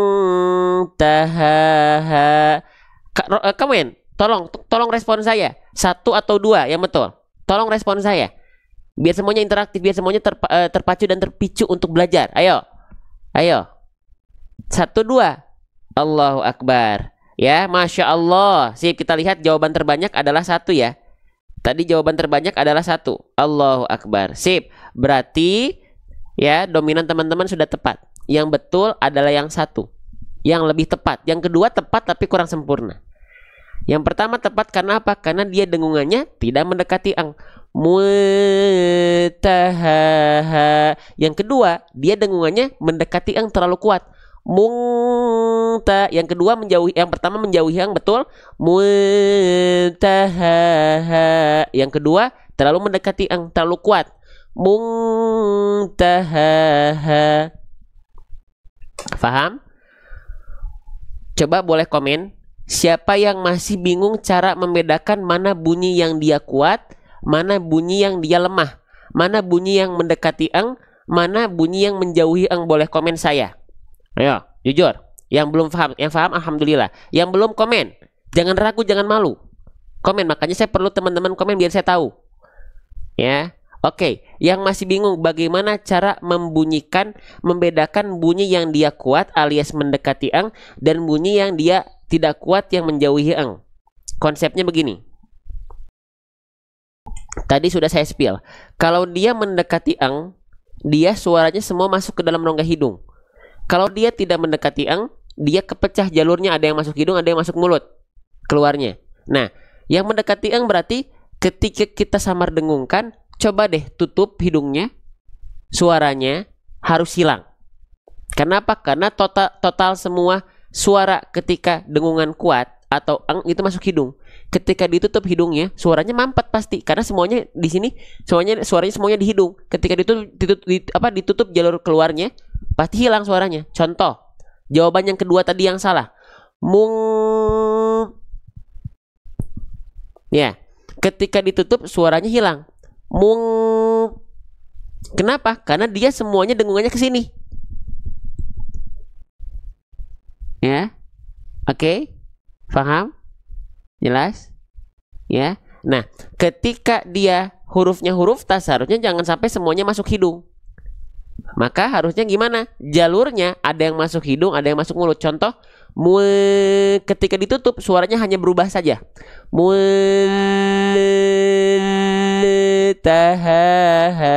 Kenapa nggak hilang? Karena semua suaranya nggak akan masuk sini, ada yang masuk mulut. Paham atau tidak? Ya. Oke. Jelas nggak? Ada yang mendekati, ketika ditutup suaranya hilang karena suaranya semua masuk hidung. karena kuat dengungannya, eng. Tapi kalau yang menjauhi eng, dia ketika ditutup suaranya masih nyisa, cuman berubah aja. Ya. Nah, itu cara belajar yang kita coba upayakan di live kita. Jadi kita belajarnya pelan-pelan, huruf demi huruf teman-teman ketahui, ya, detailnya seperti apa, ya. Nah, tapi Bang, saya kebiasaan huruf ikhfa itu dibacanya semua dipukul rata, jadinya ang, mung, tahaha. Itu betul, tapi belum sempurna. Salah besar bukan? Bukan. Bukan salah besar. Karena nggak tertukar hurufnya, cuman nggak sempurna pelafalannya, ngerti nggak? Hurufnya betul kan yang dilafalkan, tapi nggak tertukar, tapi cara pelafalannya kurang sempurna. Gitu ya. Boleh saya dampingi teman-teman pelan-pelan seperti ini, boleh? Boleh. Nah, ya, lanjut lagi. Satu lagi, ya. Yang ngerasa ada manfaat, boleh teman-teman yang ngerasa, wih, ini belajar baca Quran ternyata seru ya. Walaupun banyak yang kita baru tahu, tapi seru. Boleh ajakin teman-teman yang lain dengan cara pojok kanan bawah ada tanda panah. Nih di sini, diklik, ada tulisan sebelah kiri posting ulang. Diklik dulu pojok kanan bawah, paling kiri ada tulisan posting ulang, diklik biar tersebar luas lagi. Ya, yang sudah tap-tap layar makasih loh teman-teman, ternyata 200.000 teman-teman. Berarti tandanya yang support live ngaji, yang mensyiarkan konten Quran itu bukan cuman 1 orang 2 orang. Barakallahu fikum. Ya, ini dakwah kita bareng-bareng. Karena tugas amar ma'ruf nahi munkar itu bukan tugas ustadz, bukan tugas hanya kiai saja, bukan tugas ulama, tugas yang mengaku dirinya muslim. Yuk, amar ma'ruf nahi munkar sesuai dengan kemampuan masing-masing, sesuai kapasitas masing-masing. Ya, lanjut. Nah, teman-teman, sekarang kita masuk lagi ke Quran surah Al-Alaq ayat ke-13.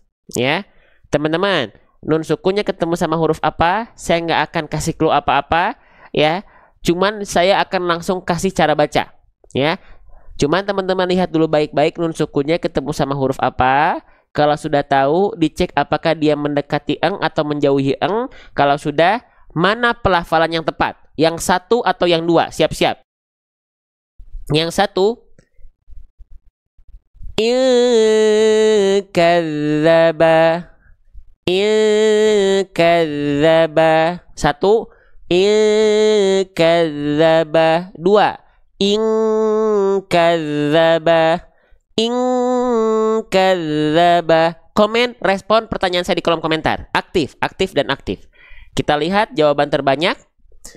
Masya Allah. Yang jawaban terbanyak adalah jawaban yang tepat, yaitu apa? 2. Masya Allah. Sip, mantap. Kenapa yang satu salah? Maaf, kenapa yang satu kurang tepat? Kurang sempurna, kenapa? Karena yang satu dengungannya terlalu menjauhi eng. Emang kenapa kalau menjauhi eng? Karena ini hurufnya huruf kaf. Kalau nun sukun atau tanwin bertemu dengan huruf yang sudah kita jelaskan tadi di awal, ketemu sama huruf qaf ataupun kaf, maka dengungannya kuat mendekati eng. Maka yang mendekati eng itu adalah yang jawaban kedua. Kadzaba. Cara ngeceknya gimana?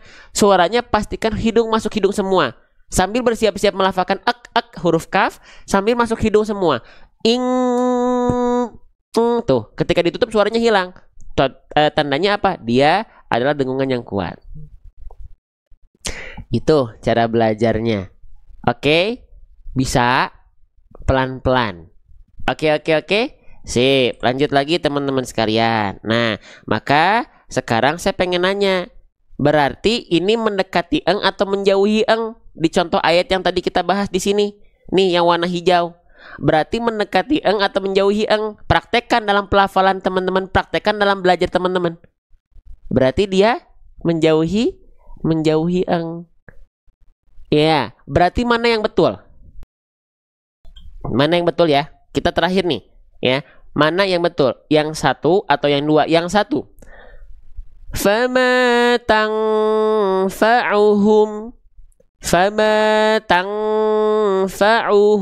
Yang kedua, fama tanfa'uhum.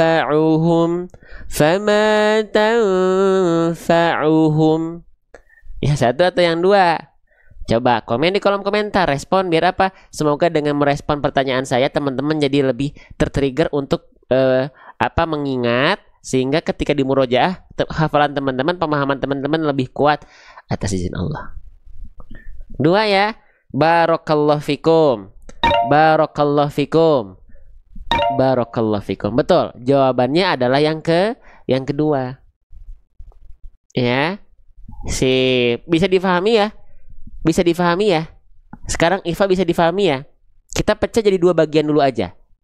Ya, ada yang mendekati eng, qaf kaf, ada yang menjauhi eng selain 2 itu. Alhamdulillah.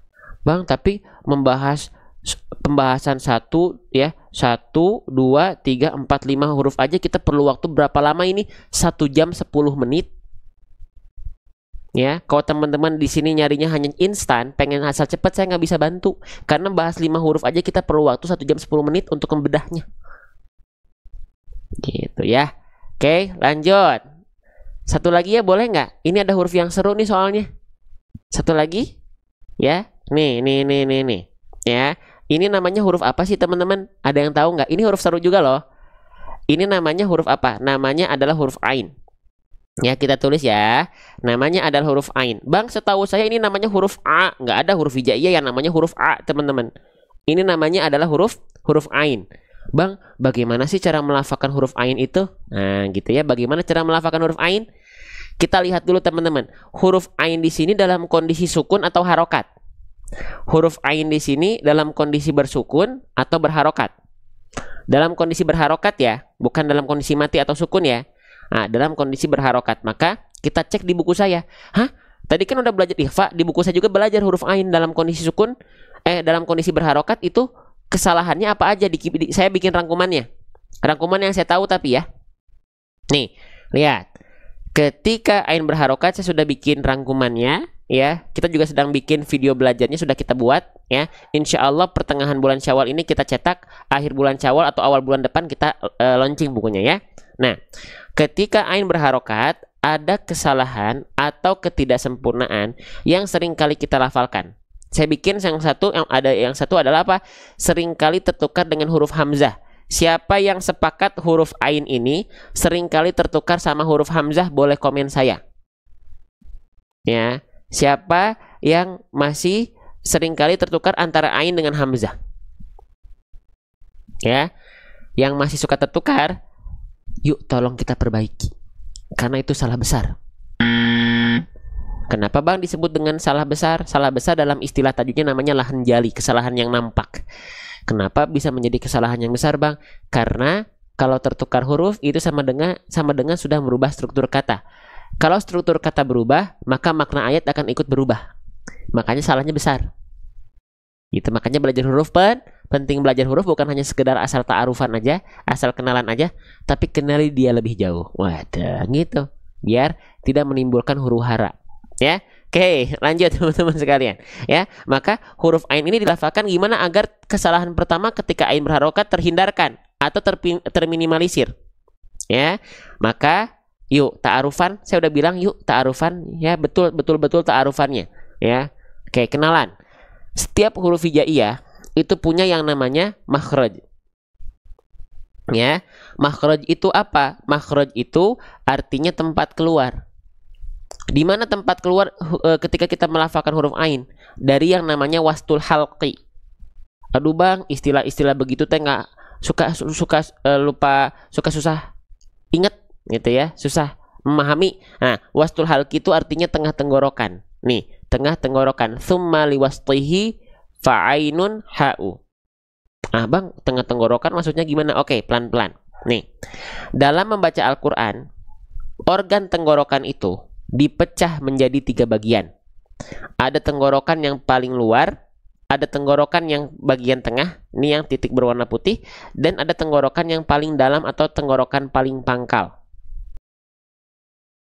Ya, oke. Nah, kita mulai dari yang paling atas dulu, sekalian belajar aja sekalian ya. Nih, tenggorokan yang paling atas atau paling luar atau disebut juga dengan ujung tenggorokan, dalam istilah tajwid namanya adalah adenal halqi. Adenal halqi.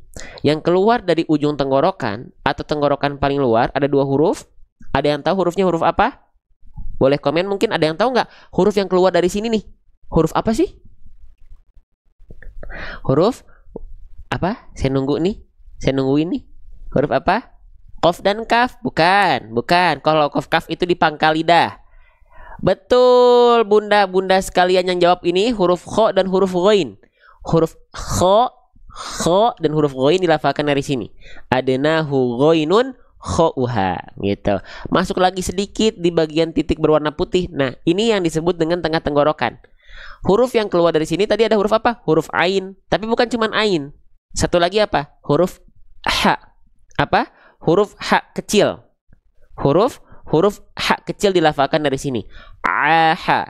Dalam istilah tajwid namanya wastul halqi tsumma li wastaihi fa'ainun ha'u. Ya. Nah, di bagian titik berwarna putih ini huruf ain dan ha kecil dilafalkan dari sini, tepatnya pada bagian yang saya tunjuk ini. Ini namanya bagian organ katup epiglotis. Nanti kita bahas. Bagian katup epiglotis inilah yang nanti akan berkontraksi ketika melafalkan ain. Wah, gitu ya. Oke. Nah, lebih masuk lagi sedikit ke dalam. Nah, kalau keluarnya dari sini, perhatikan baik-baik ya, dari sini. Nah, ini adalah tempat keluar dari huruf apa? Huruf apa? Huruf hamzah dan ha besar. Namanya pangkal tenggorokan, dalam istilah tajwidnya aqsal halqi. Tsumma li aqsal halqi hamzun ha'u. Aha dari sini. Nah, harusnya udah ke-spill dong. Kenapa ain dan kenapa ain dan hamzah ketukar? Harusnya ke-spill dong. Kenapa? Coba. Udah saya spill tadi pelan-pelan. Sekarang pertanyaannya, kenapa ain dan hamzah sering kali tertukar? Coba boleh komen ya. Saya pengen tahu nih, memperhatikan atau tidak. Kenapa hamzah dan ha besar, hamzah dan ain dan hamzah sering kali tertukar? Karena sama-sama dari tenggorokan. Karena sama-sama di tenggorokan, karena makhrajnya berbeda, tempat makhrajnya berdekatan, tempatnya hampir sama, terlalu dekat. Masya Allah, betul ya. Jawaban teman-teman dengan diksi yang berbeda-beda tapi dominan sudah tepat. Kenapa ain dan hamzah sering kali tertukar?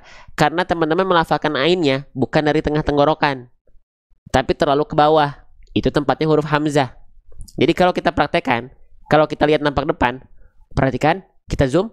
Nah, tenggorokan paling atas ini hamzah, ini ghain kha. Yang kita bahas sekarang ain dan ha kecil. Ain dan hamzah. Ain di tengah tenggorokan di sini. A, i, au, a. Kalau hamzah turun lagi. Di sini a i u ain a i au a i u a i au a i u. Beda sedikit ya, beda sedikit. Makanya kenapa mereka hampir mirip, karena tempat mereka berdekatan, enggak sama-sama di tenggorokan tapi beda tempat sedikit. Kalau ain di tengah tenggorokannya a i au, kalau hamzah di tenggorokan paling dangkal lagi, paling pangkalnya a i u. Paham ya? Jadi penting nggak belajar huruf? Penting nggak belajar makhraj? Nggak perlu hafal istilah, tapi pahami kaidah pelafalan. Iya, rumahnya deketan. Rumahnya hamzah dan ain deketan, makanya suka salah alamat. Dalam arti suka salah pelafalan, sering kali tertukar gitu loh. Ya, sip. Lanjut lagi teman-teman sekalian. Maka ain tepat dilafalkan harus dari sini. Nah, nanti ada hal yang spesial yang kita siapkan buat teman-teman di buku saya. Gambarnya sudah kita perlihatkan sekarang ya. Ini ada surat cinta dari saya, video animasi buat teman-teman, tinggal di scan barcode aja kalau bukunya sudah selesai. Nih ya, kita cek huruf ain seperti apa dilafalkan ya. Oke, ini H besar ini mah. Oke, ain. Nah, perhatikan, abaikan muka sayanya tapi fokus terhadap pelafalan. Perhatikan. Nih, tadi sudah kita jelaskan. Ain itu dilafalkan dari bagian tengah tenggorokan ya, tepat pada bagian katup epiglotis nih, yang tangkai ini namanya katup epiglotis. Kalau di dalam gambar tadi yang ini nih, kalau di dalam gambar tadi yang ini katup epiglotis. Nah ya, oke, bisa ya, bisa difahami ya. Nah ketika kita lafalkan ain, bagian katup epiglotis inilah yang akan berkontraksi. Contohnya gimana? Contohnya seperti ini. A, i, au, a, i, u, a, i, Kelihatan nggak dia bergerak-gerak? Nah, jadi dalam mulut kita tuh ketika kita merasakan ain kita dikontraksi, dilafalkan, itu yang bergerak. Itu yang bergerak. Lagi, sekali lagi boleh? Sekali lagi ya. 1, 2, 3. A, I, au, a, i, u, a, i, seperti itu huruf ain. Kalau bukunya udah beres, ada yang mau? Kalau bukunya nanti sudah launching, siapa yang mau? Ada yang mau? Ada yang mau order? Harus order dah, karena kita pakai tim, teman-teman. Kan tim itu nggak bisa dibayar pakai daun ya. Ya, gitu. Tenaganya, jasanya, ilmunya, ya harus kita apresiasi, betul? Mau? Ini sekarang kita lagi tahap generate QR code. Generate QR code itu video-video yang tadi sudah kita edit, ya, itu lagi disimpan di scan barcode-nya. Nah, jadi nanti videonya ada dua. Ada video belajar, ada video pembelajaran, ada video animasi. Yang ini video belajar, setiap huruf ketika berharokat, bertasdid, bersukun itu dibahas dengan contoh kesalahannya. Nah, ini buat contoh per hurufnya nanti dibahas, dibacanya gimana. Ada pelafalan animasinya, ada pelafalan nampak depannya. Gitu, teman-teman sekalian. Jadi mohon doanya ya. Sebelum kita lanjutkan, saya izin minum dulu sekali lagi, boleh? Ya, sok yang ngerasa ada manfaat, yang pengen ketinggalan info, minimal klik dulu tombol ikuti, atau teman-teman jangan lupa aktifkan lonceng notifikasi. Jadi kalau kita live, teman-teman nih, ya, nih lihat di pojok kiri atas ada foto dan nama saya, diklik, di sini follow, terus di sini ada tanda lonceng nih, diklik loncengnya, ya, lalu pengaturan notifikasi live-nya diklik semua. Jadi setiap update dari kita nanti teman-teman akan dapat informasinya. Ya, kalau butuh, kalau nggak butuh nggak usah, ya. Saya minum dulu sebentar ya. Bismillah. Sok dibantu tap like dan share kalau ngerasa live ini harus bertahan terus tersebar luas. Kalau ngerasa seperti itu ya. Bismillah. Bismillahirrahmanirrahim.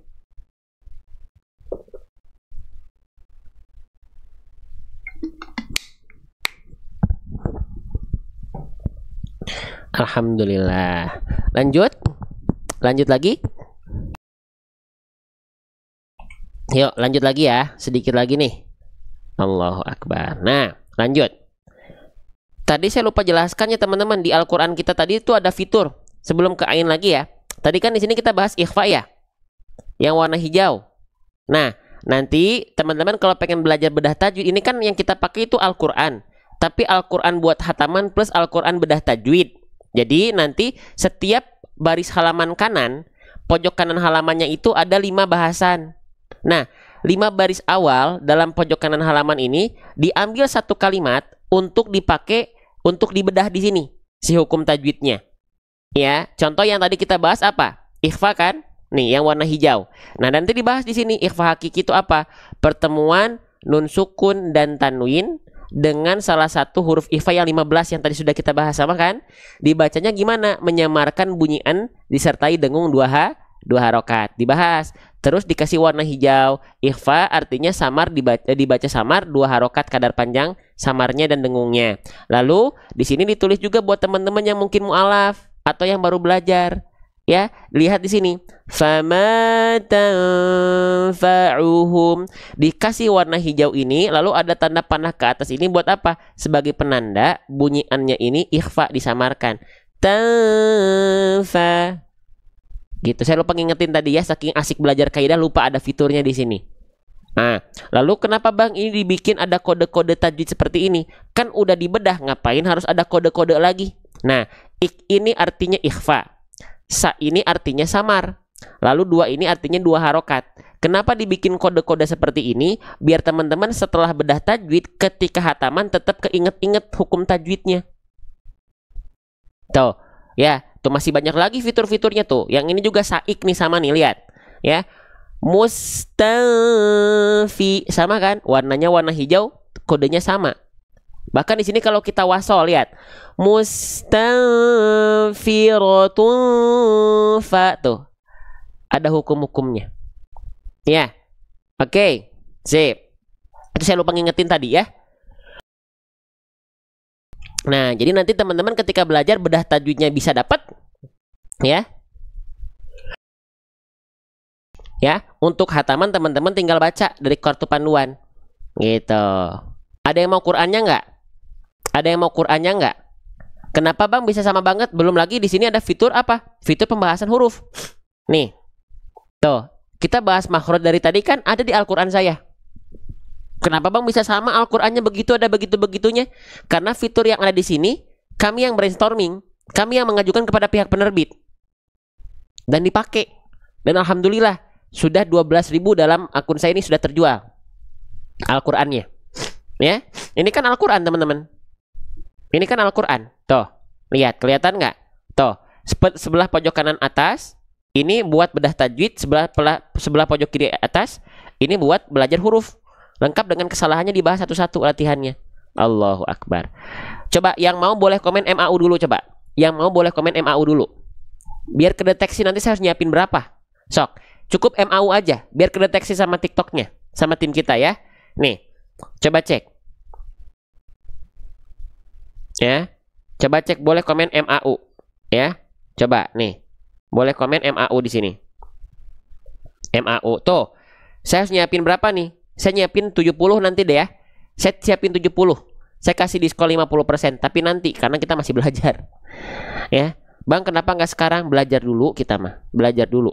Udah belajar paling penting. Jualan mah akhir, kalau sudah ada rezekinya Allah siapkan pasti. Ya. Bang, penontonnya keburu turun. Nggak apa-apa, karena rezeki sudah Allah atur. Ya. Sip, asal teman-teman nunggu sabar ya. Jadi sebelum nanti buku saya launching, kalau teman-teman udah punya Al-Quran ini makin enak belajarnya ya. Oke, lanjut.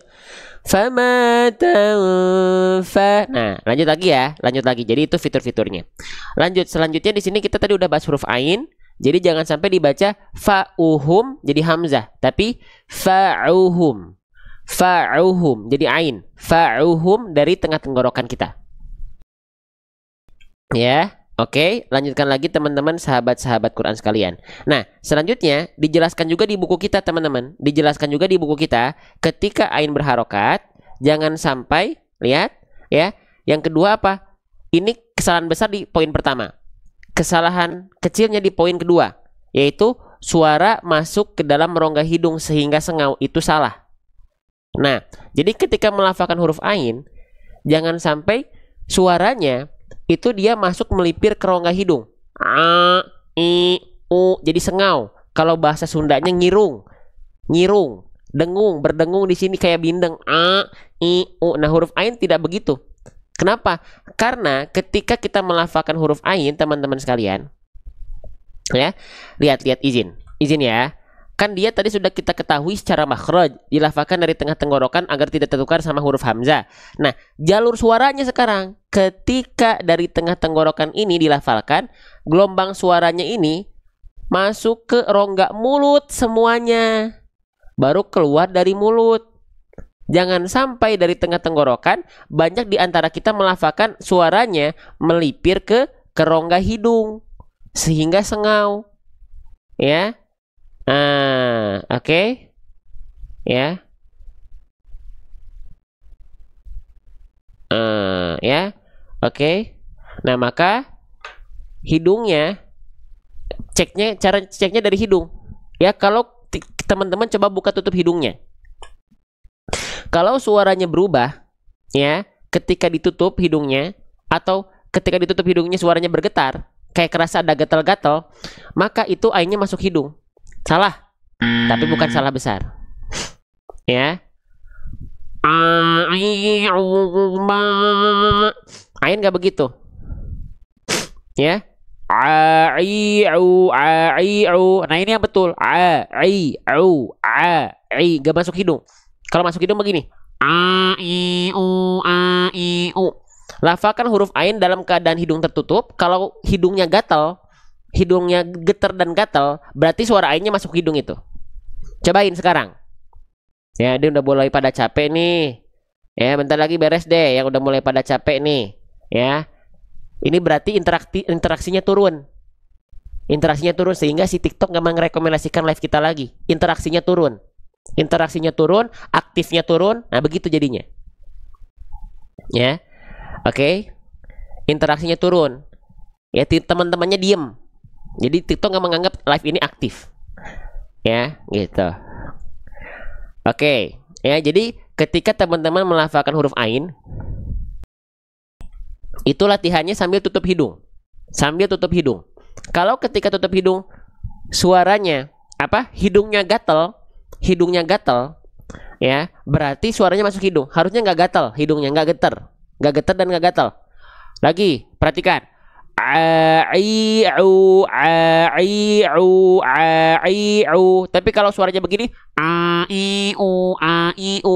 Kerasa kok kalau teman-teman ketika ainnya ditutup hidungnya full, lafalkan ain, suaranya getar, hidungnya getar atau gatal, berarti ainnya masuk hidung, masih aktif masuk hidung dia. Oke? Bisa? Bisa ya? Sip. Baik, maka jangan biarkan huruf ain itu si tengah tenggorokannya suaranya masuk ke rongga hidung tapi ke rongga mulut semua. Bisa ya? Sip. Tuh lihat kalau teman-teman aktif dia ngaruh sama algoritma teman-teman, ya. Kalau teman-temannya aktif ngaruh teman-teman. Teman-teman diam ngaruh juga. Gitu ya. Sip. Ayo aktif, interaktif. Fama tanfa'u. Nah, maka pastikan jangan fa'u. Makanya kalau ada yang bilang alhamdulillahi rabbil alamin, ada yang baca ay jadi nga. Nah itu berarti nga itu nga itu masuk hidung, berarti nggak boleh. Ya, bukan nga. Ya, oke. Paham? Jelas? Sip. Kita lanjutkan kembali ya. Sip. Sekarang huruf ainnya, teman-teman sekalian, ya, dia berharokat simpul angka 9.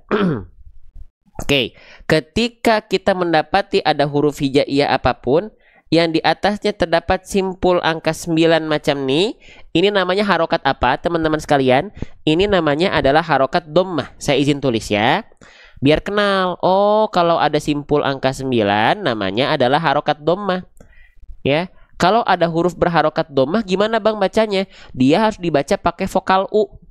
Kan kalau baris atas vokal A ya namanya harokat fathah. Kalau misalnya dia simpul angka 9 namanya dhammah, harus dibaca pakai vokal U. Maka huruf ainnya nggak dibaca a ataupun i, tapi dia dibaca au. Nah, dibacanya gimana? Au, pakai vokal U. Itu pelan-pelan. Nah, sekarang kalau vokal U keluar, jangan lupa bibirnya jangan jaim-jaim aja. Kalau ada vokal U harokat dhammah, saya sering sebut jangan lupa jangan lupa mm. Hah? MM itu apa Bang? MM itu artinya maju mulutnya, mencucuk mulutnya, muncung mulutnya, ya, maju muncung mulutnya. Au, bukan cuman au. Iyyaka na'budu, bukan budu, tapi iyyaka na'budu. Muncungkan mulutnya. Kalau nggak monyong, nggak sempurna, nggak salah besar, tapi nggak sempurna. Buat urusan dunia saja kita pengen yang paling baik, pengen yang paling the best, pengen yang paling terbaik. Baca Quran, kok kita longgar, kok kita kendor. Nah, muncungkan. Wa kullu madmumin falan yatima, tidak ada huruf berharokat dhammah yang bisa sempurna illa kecuali bidomi syafataini dhammah. Kecuali dengan betul-betul memuncungkan, memonyongkan mulut kita ke arah depan. Fatanfa'u.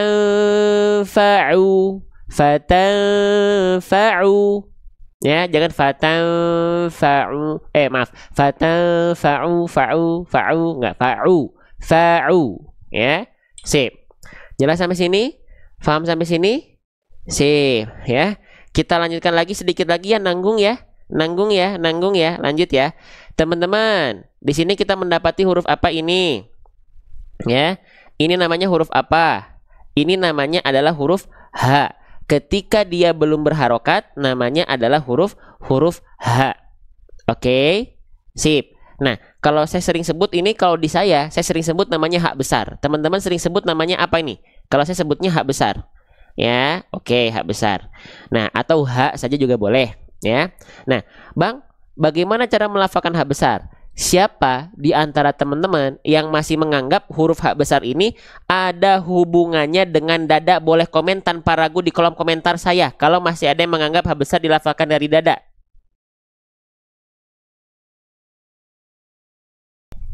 Ada? Ada yang masih ada boleh komen saya. Jangan ragu-ragu.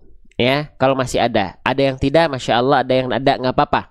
Ya, tapi teman-teman sekalian, hak besar itu tidak ada hubungannya dengan dada. Hati-hati. Ya, oke. Jadi walaupun dada kita bergetar, tapi mindset kita tumpuannya bukan dada. Tapi apa? Tsumma li aqsal halqi hamzun ha'u. Ya, di mana itu bang? Di mana hak besar dilafalkan? Yuk kita cek bareng-bareng dari buku saya ya. Nih. Hak besar, kita lihat hak besar dilafalkan dari mana. Nih, hak besar ya. Hak besar itu, lihat makhrajnya, lihat tempat keluarnya. Huruf H besar keluar dari tenggorokan paling bawah atau pangkal tenggorokan. Ya, istilah dalam tajwidnya aqsal halqi. Ya, memiliki sifat mengalir nafas dengan karakter yang biasa aja. Ha, hi, hu, biasa karakter nafasnya. Di mana itu, Bang? Nih, perhatikan. Ya. Maaf, ini saya izin hapus dulu. Ya. Nah. Nih, jadi H besar itu dilafalkan dari titik yang berwarna putih. Ini adalah tempat makhraj huruf H besar dilafalkan. Ya, pangkat tenggorokan kita. Kalau nampak depannya kurang lebih di sini. Di sini nih. Kelihatan nggak? Terlalu dekat nih, di sini. Ha, hi, hu, bah. Nah, di sini. Jadi tumpuannya bukan di dada. Kalau teman-teman melafalkan H besar tumpuannya di dada, capek teman-teman. Nafas teman-teman akan boros. Hahihub, capek. Jadi cukup dilafalkan, nekannya di tenggorokan paling bawah. Hahi, rasakan di sini. Lalu dialirkan suara. Bukan cuma nafas doang. Alirkan dengan jelas aliran suara dari huruf H besar. Karena apa? Dijelaskan di buku kita juga. Perhatikan. Nih, ya. Tuh.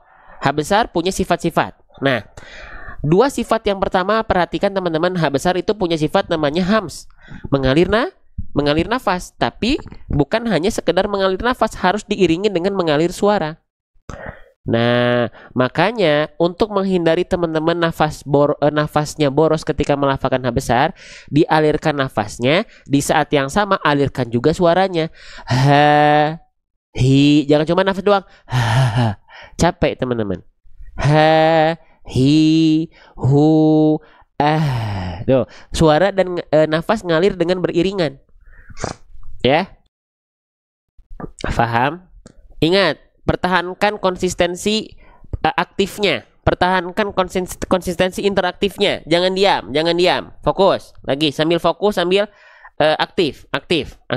Ya, lanjut teman-teman sekalian. Perhatikan.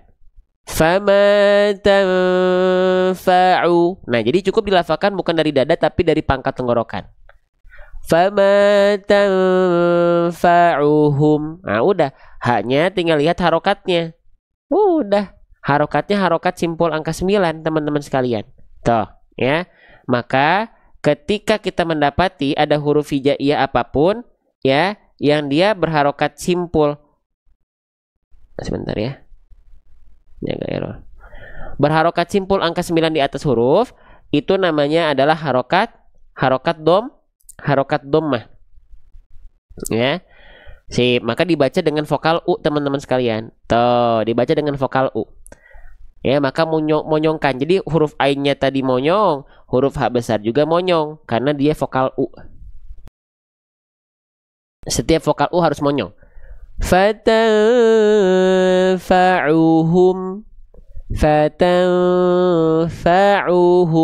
Jangan cuman fatanfa'uhum enggak ya. Oke, sip. Lanjut. Semangat ini enggak? Ya. Yuk, lanjut ya. Sip, selanjutnya sudah kita ketahui huruf H besar dilafalkan seperti apa. Terakhir, udah huruf mim. Di sini kita mendapati huruf apa ini namanya? Udah kita bahas ini tuh sama kayak ini. Sama-sama namanya adalah huruf mim. Ya, sama-sama namanya adalah huruf mim. Oke, bagaimana cara melafalkan huruf mim? Huruf mim itu dilafalkan persis sebagaimana kita melafalkan huruf M pada abjad alfabet. Ya, oke, sama seperti kita melafalkan huruf M pada abjad alfabet dengan cara menyentuhkan bibir atas dan bibir bawah. Mamimu am. Sama kayak kita bilang makan, minum, sama persis. Ya, tapi teman-teman, yang teman-teman harus perhatikan ketika teman-teman melafalkan huruf mim, jangan sampai bibirnya terlampau dilipat. Ma, mi, mu, am. Ada yang melafalkan huruf mim seperti itu, sama kayak huruf ba juga ada yang begitu juga tuh. Bibirnya dilipat-lipat begitu, nggak perlu. Ya, oke, sip. Nah, selanjutnya mimnya dibaca dalam kondisi di atasnya ada tanda petik. Kalau kita mendapati ada huruf hijaiyah apapun yang di atasnya terdapat tanda petik macam nih, sudah saya ingatkan ini namanya tanda apa tadi? Namanya disebut dengan tanda sukun dalam istilah tajwidnya atau sakinah, tapi di bahasa kita sering kita bahasakan dengan tanda mati. Maka ingat nggak teman-teman, kalau ada huruf yang dalam kondisi mati, maka dia nggak dibaca hidup. Kalau dibaca hidup itu dia bunyi vokalnya harokat a i u. Nah ini hidup, maka huruf mimnya di sini nggak kita baca auhuma, auhumi, auhumu. Tapi mimnya di sini karena mati, nah maka dibaca dengan bunyi mati dari huruf mim. Bunyi mati dari huruf mim adalah bunyi konsonannya. Bunyi konsonan huruf mim apa? Mim, em. Ya udah, cukup dibaca fama tanfa'uhum. Udah. Ya, jelas sampai sini? Paham sampai sini? Mantap, jelas. Wah ini sudah mulai ngececes. Ya ini tuh udah mulai pada olahraga ini teh. Ya, teman-teman mah. Yuk, udah kita baca terakhir. Ya, tadi yang mau Al-Quran setelah ini. Ya, oke. Pastikan teman-teman punya Al-Quran ini sebelum nanti teman-teman punya buku saya. Ya, kalau enggak ya nggak apa-apa. Cuman itu akan lebih maksimal belajarnya. Kita baca bareng-bareng. فما تنفعهم فما تنفعهم فما تنفعهم صدق الله العظيم.